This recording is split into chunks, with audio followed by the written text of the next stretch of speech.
Yeah.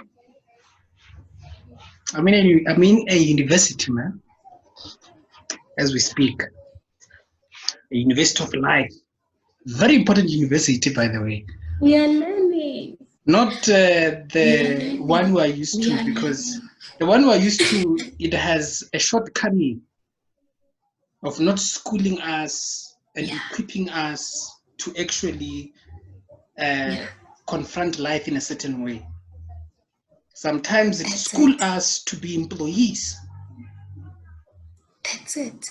But that's a conversation for another day. Hey, you are starting. I can wipe on.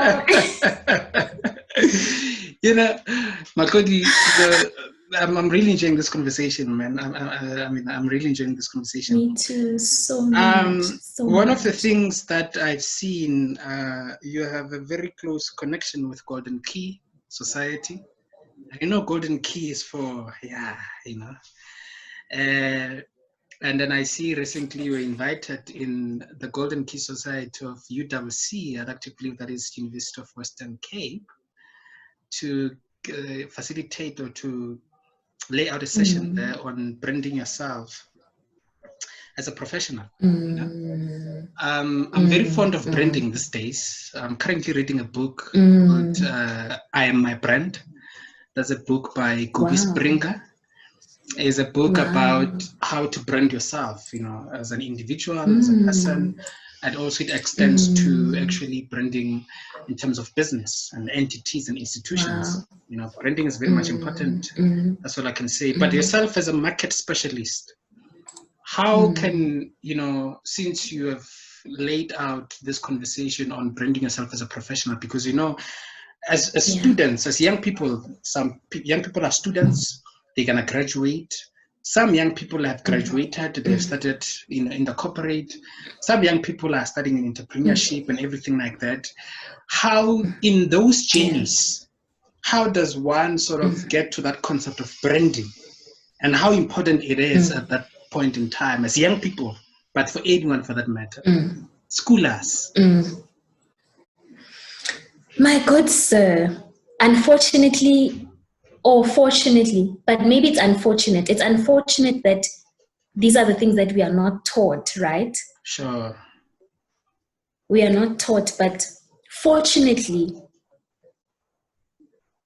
you don't have to learn branding anyway. Because everything that you've been doing from the day that you were born is part of your brand.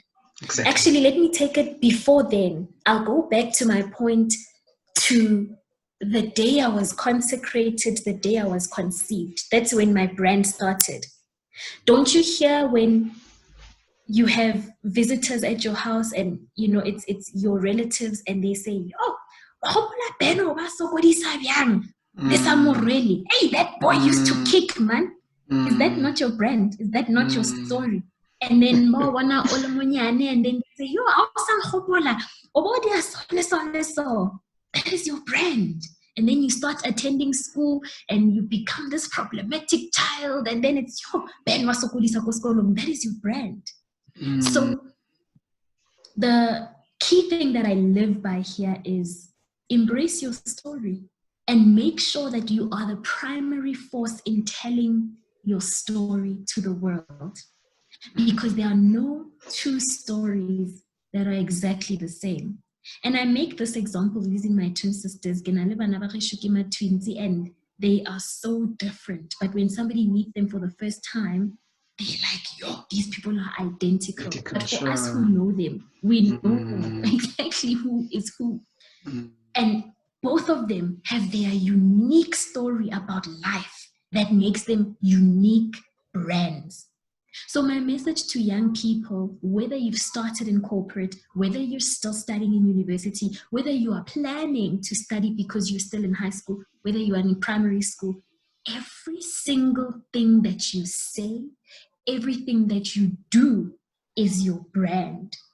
Now, how you communicate it to the world is through word of mouth, how people then speak about you. That is a method or an avenue to communicating your brand to the world. When you're on social media and you're writing all these interesting posts, you are communicating your brand to the world. But ultimately, every single thing about you is your brand.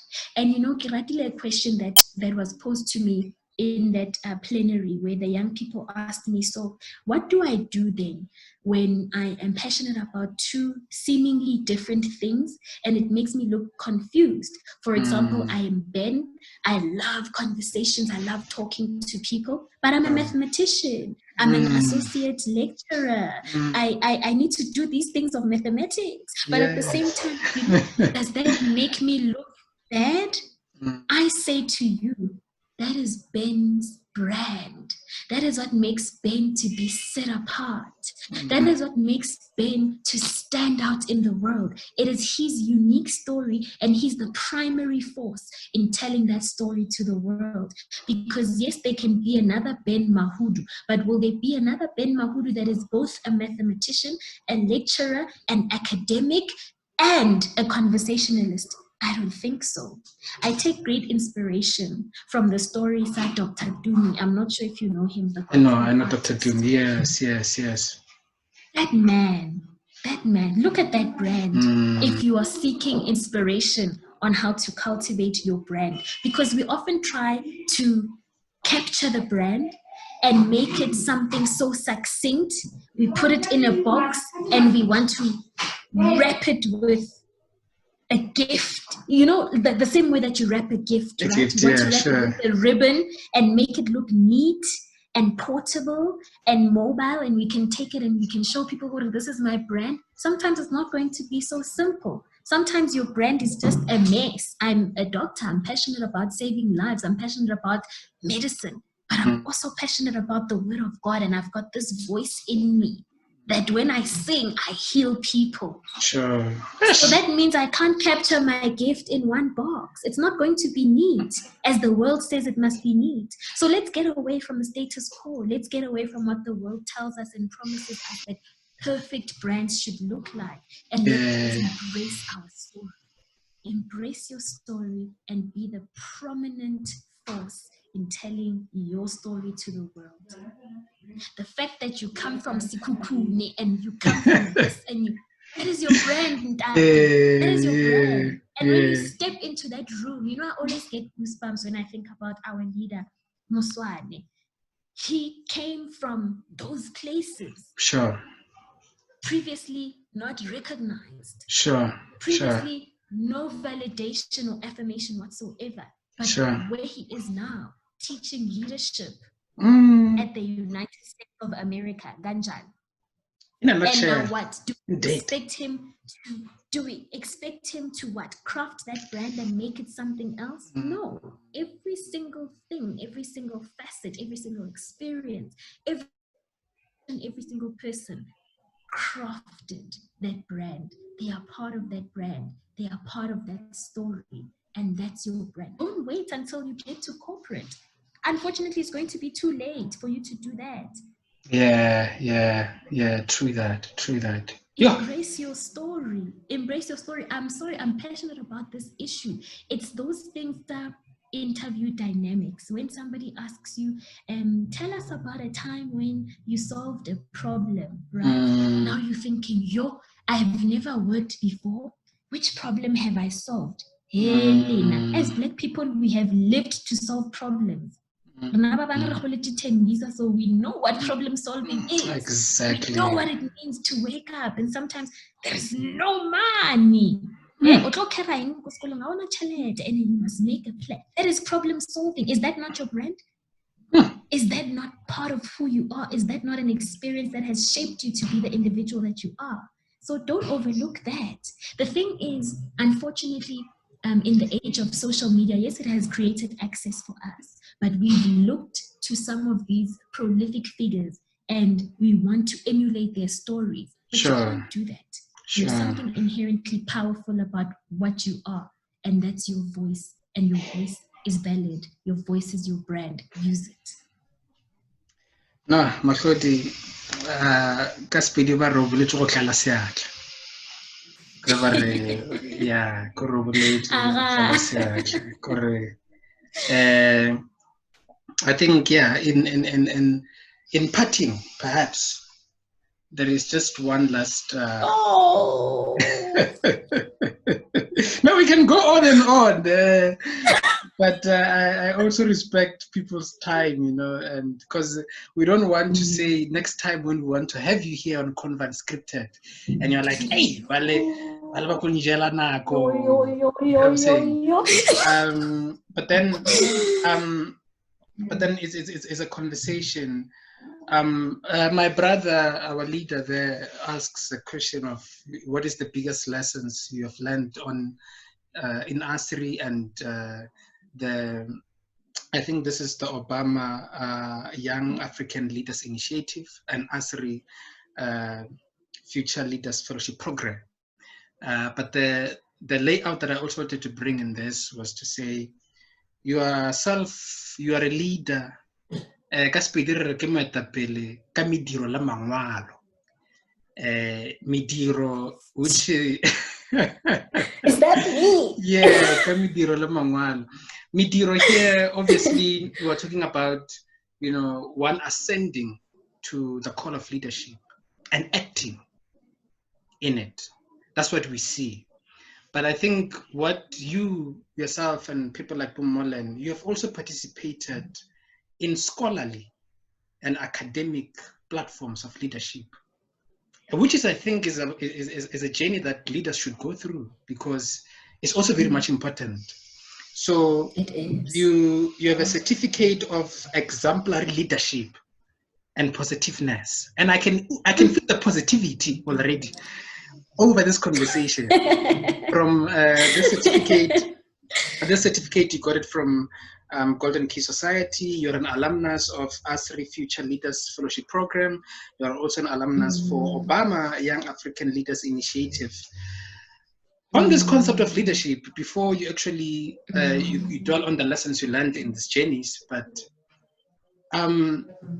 the importance of leadership in solving our socio-economic issues.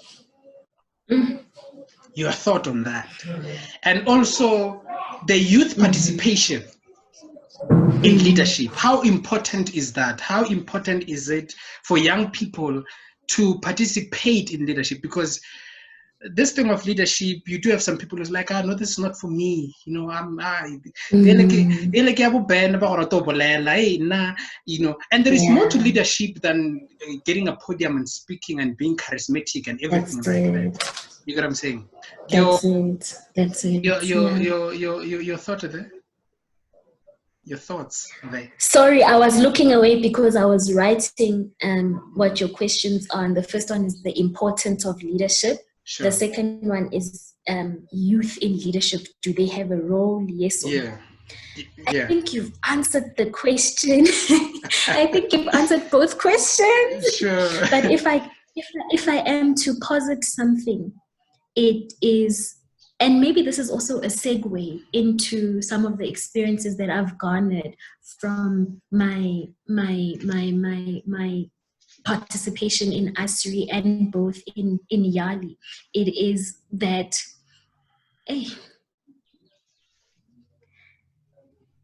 I don't know what other word to substitute for important. Paramount, imperative. We cannot do without leadership. Exactly. And unfortunately, what our ministerial leadership has taught me is that leadership is more than just words. Like you so rightly mentioned that, you know, the actions and in theory. Sure. If I'm translating it correctly. Yeah. No. I get yes. Yeah. So, it's more than just the spoken word. It is your ability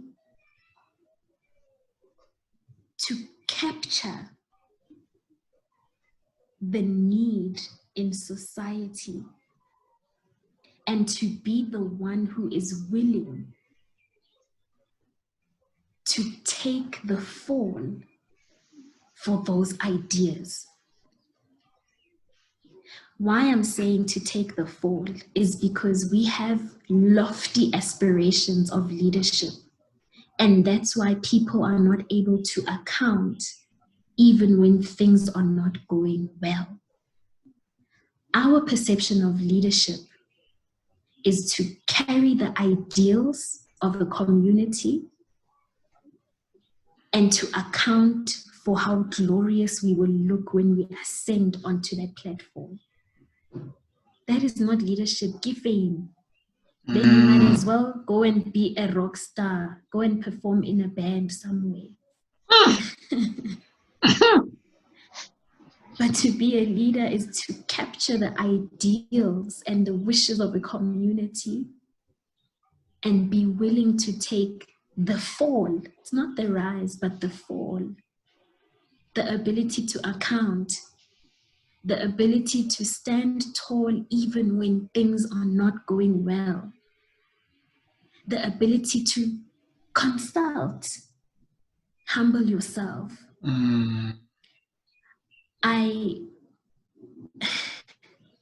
It's broad also, because another thing that I've learned at ASRI is you can't come onto the platform and assume what the needs of people are unless you've spent a considerable amount of time with the people.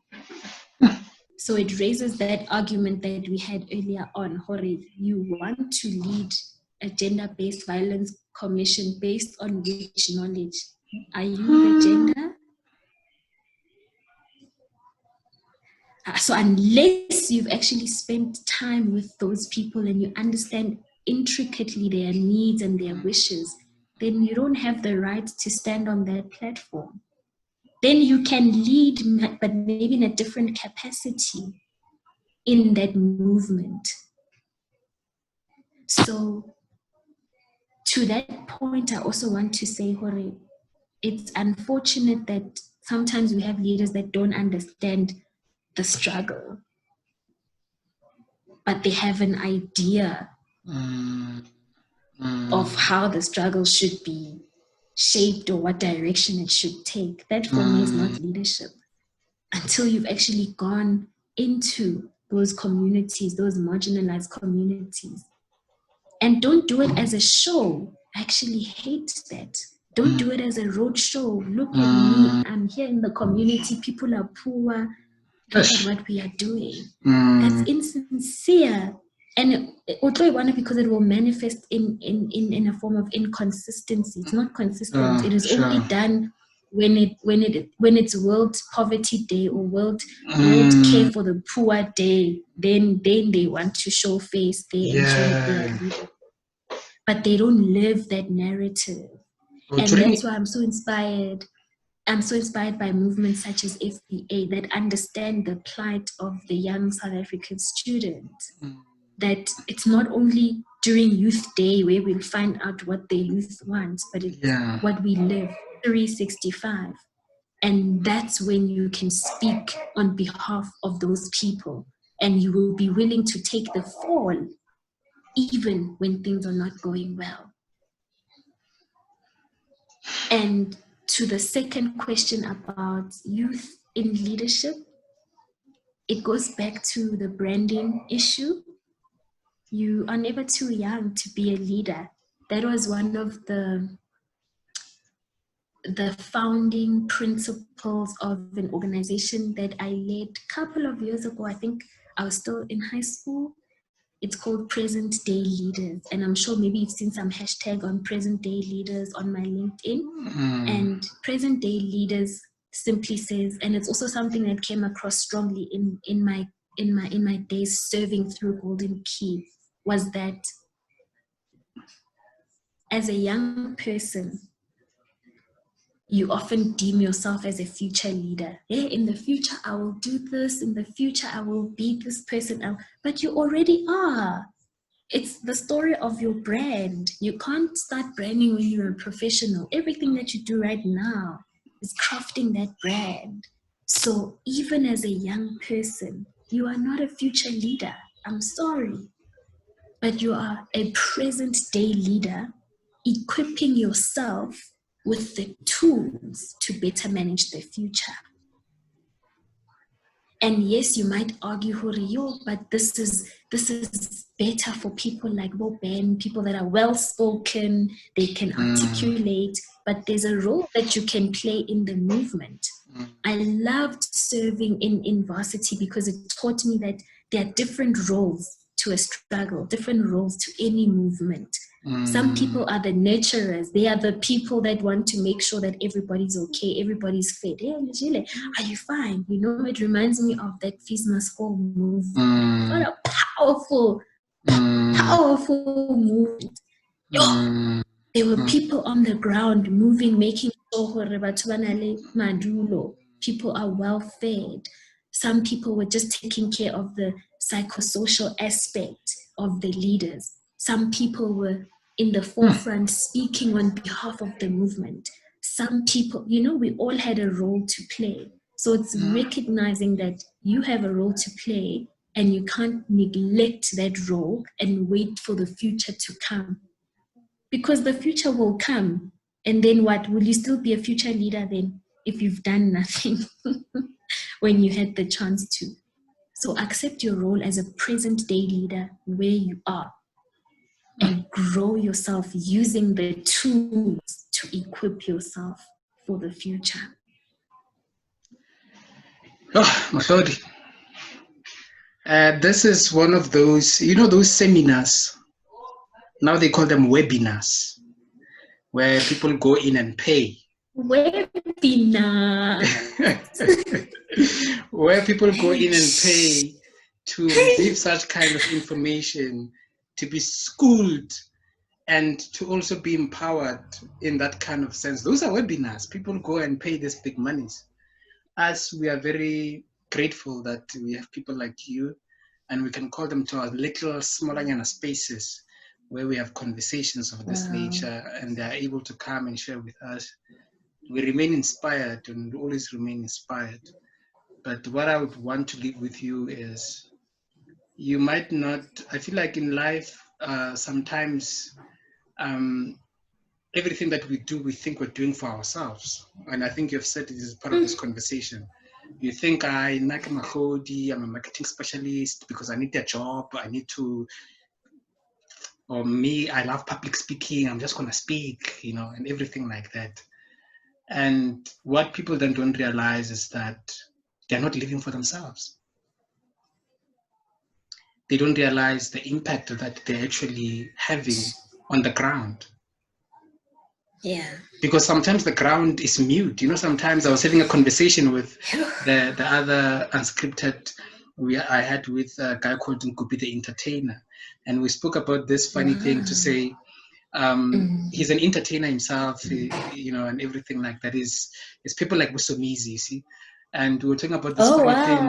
Yeah. And we were talking about this funny thing of like, he was like, when he was starting out, he thought people were not seeing what he was doing because what he was doing was not normal.